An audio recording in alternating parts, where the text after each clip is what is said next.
Hey guys, it's me, Brian Miller, out here live on location, Rural Route 1, Thomasville, North Carolina. And I was approached by my postmaster this morning she's been seeing an increasing number of these attacks across the United States on us carriers. And she approached me this morning and was like, what better person to make this week's safety video be a victim of this senseless act himself, me. So I told her I would, and here's a little bit about my story about that dreadful day.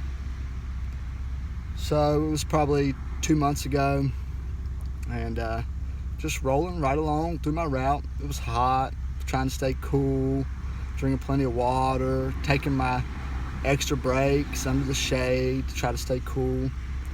And just like every day, I pulled up to this one box, and nothing was different than any other day. So I reached over, opened the box, and I turned my head back from the box. My arm was sitting like this, and I was looking at the mail over here. And the attacker came from behind the box, without my knowledge, without me hearing, without me seeing, almost like he was undetectable. And he stuck me right in my arm. Worst pain I've ever felt. Almost instantly fainted. It was so bad. Well, I gained enough courage to look at what I knew was this gaping hole in my arm. I finally look at it, and it was about a good dime size swelling had already started. And I looked for the perpetrator to see if I could find him and see, what I'd done wrong. Was he threatened? Was he threatened by my scanner? Was he just having a bad day? Or what was going on? But he was nowhere to be found. I mean, he had vanished, just gone.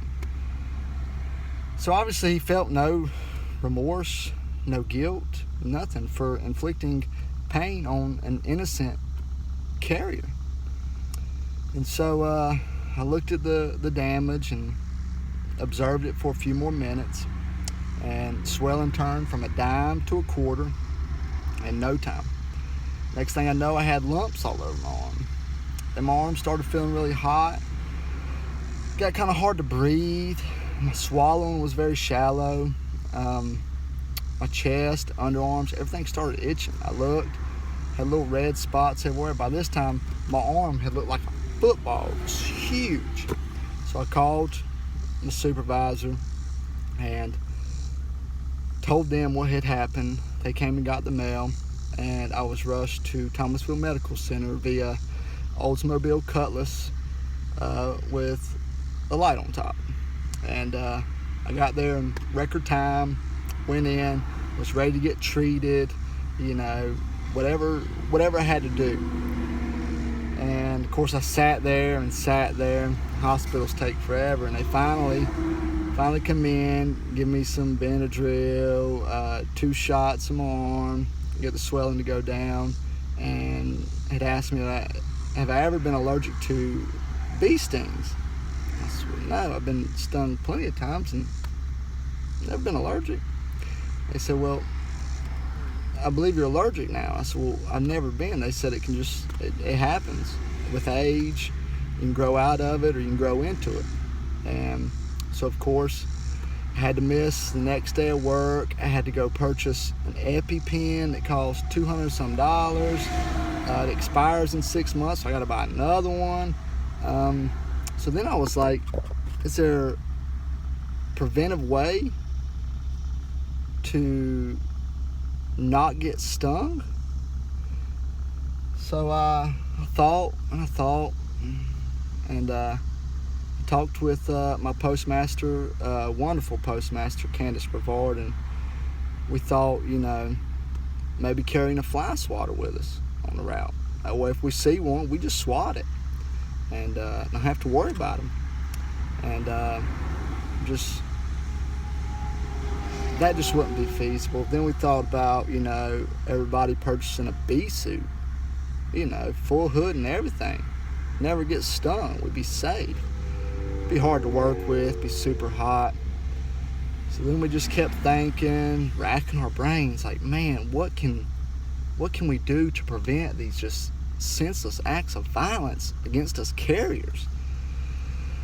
That's when we just thought maybe just being aware of your surroundings, being observant, approaching a box, be observant.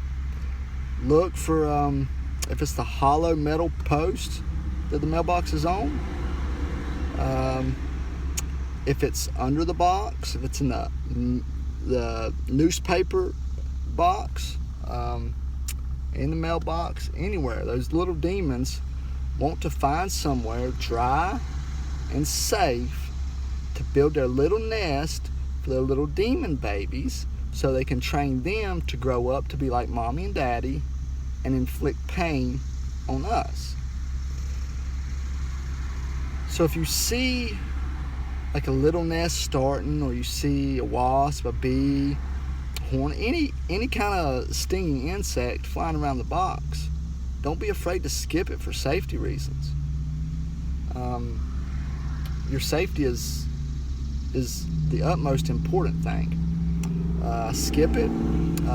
Jot down the address. When you get back to the office, get a PS Form 4056, and that's your box needs attention letter. Fill it out. Let them know what the reason is. Inform your supervisor, postmaster, and they'll either send somebody out there, will drop the letter off, let them know mail's going to be delayed until the problem is fixed. And hopefully, if this little safety video can just keep one carrier from experiencing the pain that I felt, and just the burden I had put on my family from missing work, and the extra cost of EpiPens and stuff like that, will make it all worth it. So try to stay cool out there, drink plenty of water, you know, take your break, go inside, eat Subway, do something. But as always, be safe.